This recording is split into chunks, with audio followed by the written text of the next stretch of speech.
Today, we're going to talk about the conversations leaders avoid. Welcome to From One Leader to Another.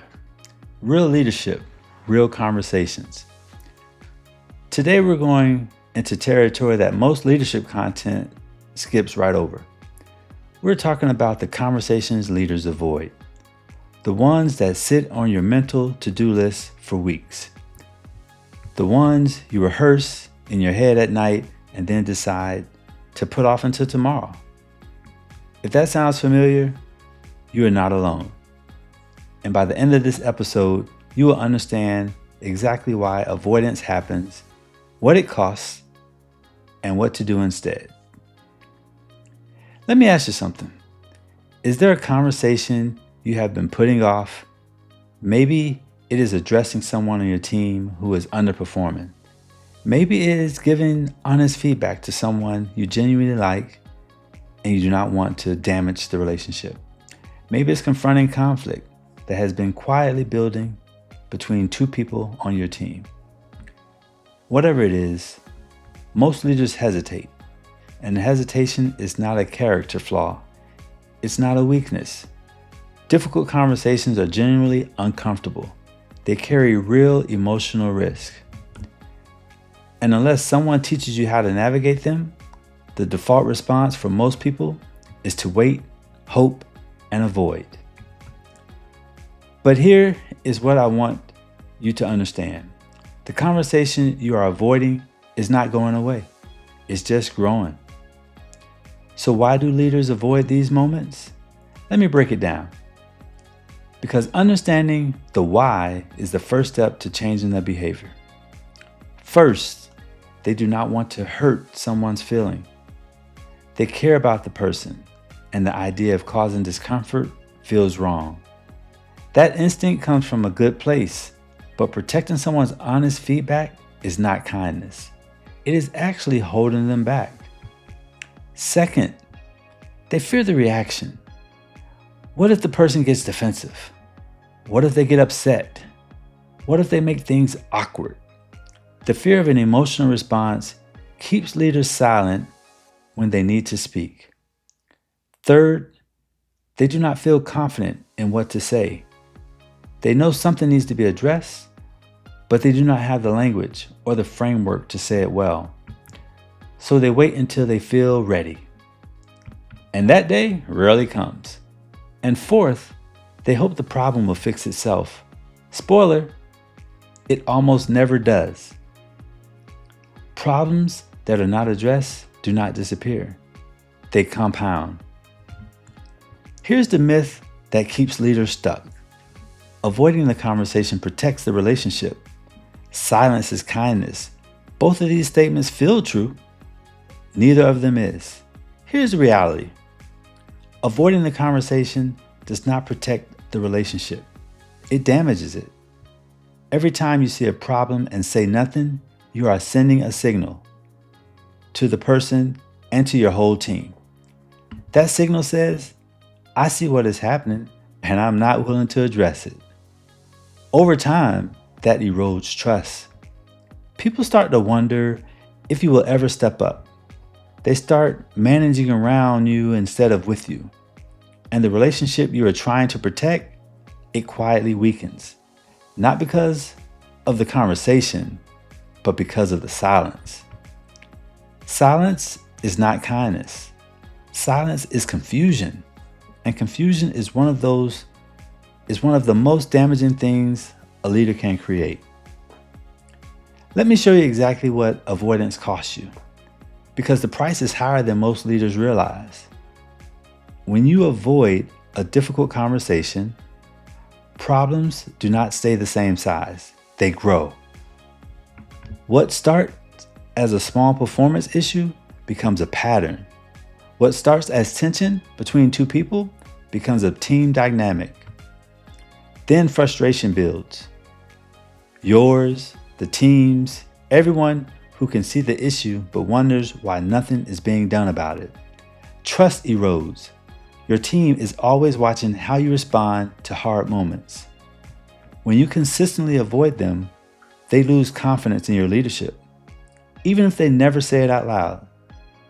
Teams lose clarity when expectations are not addressed directly. People do not know where they stand. They fill in the silence with their own interpretation, and it is usually wrong. And culture weakens because culture is not what you say you value. It is what you tolerate.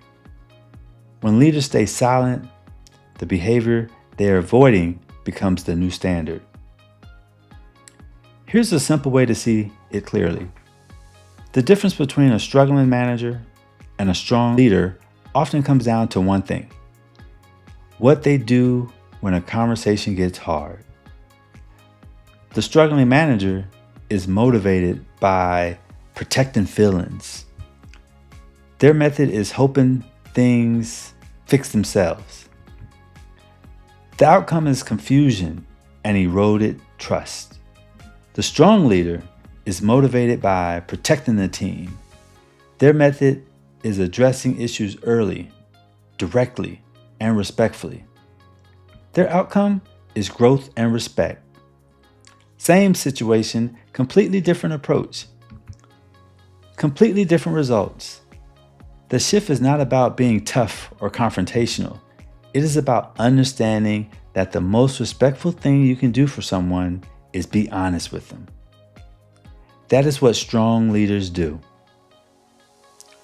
Strong leaders do not avoid the moment. They prepare for it. That one line is worth sitting with. The difference between a conversation that goes well and one that goes sideways is almost always preparation.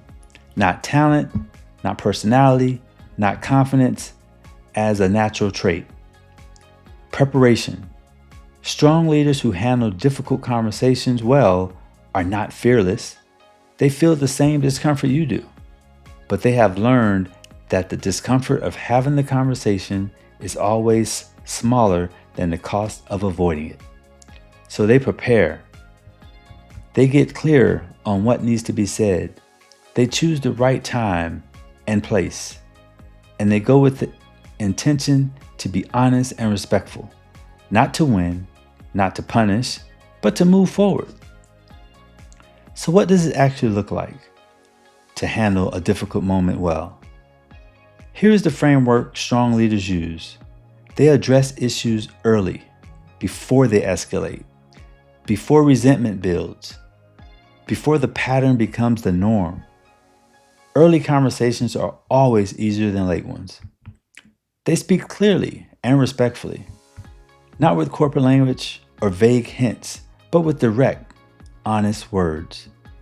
Clarity is a form of respect. They listen without defensiveness because the goal of the conversation is not to be right, it is to move forward. That requires hearing the other person, even when it's uncomfortable. And they stay calm and grounded because the tone you bring into the room sets the tone for the entire conversation. When you are regulated, the other person has a better chance of being regulated too. None of this is complicated, but all of it takes practice. One of the most important principles in any difficult conversation is this: focus on behavior, not character. Think of it as a target. At the outer ring, you have behavior and impact. What the person did and how it affected the team, the work, the results. That is where the conversation lives. That is what you address. At the center of the target is the character and identity. Who the person is as a human being. You never go there. The moment a conversation shifts from here is what happened and here is how it affected us to here is what that says about you as a person, the conversation is over. The person shuts down. They get defensive and nothing productive happens. Behavior is impact. That is your target. Stay there and the conversation stays productive. Let me give you something real to connect this to. Think about a time in your own life when someone finally told you the truth you needed to hear.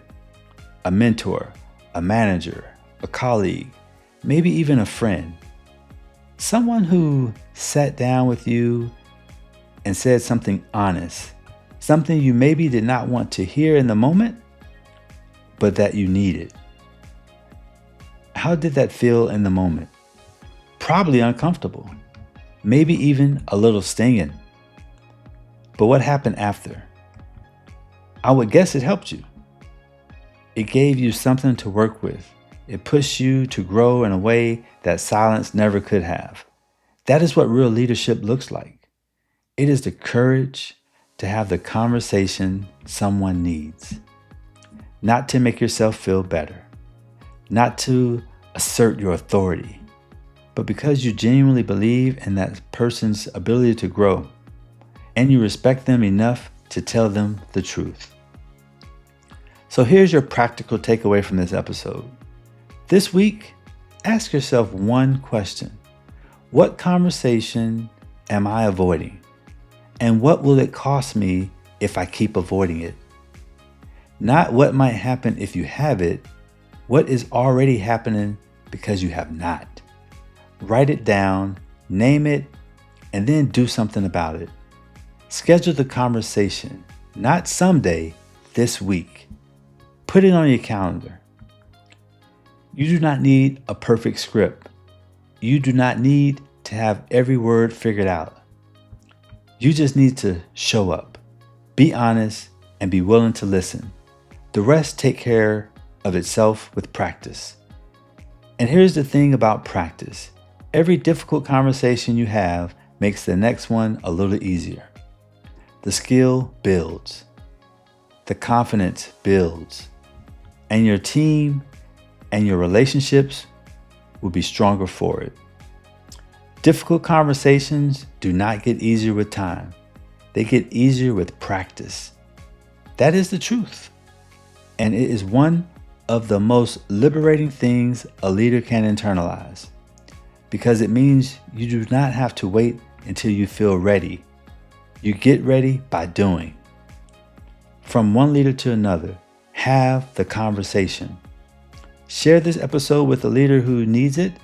Follow the show for more real conversations. From one leader to another, keep growing, keep leading, and I will see you in the next episode.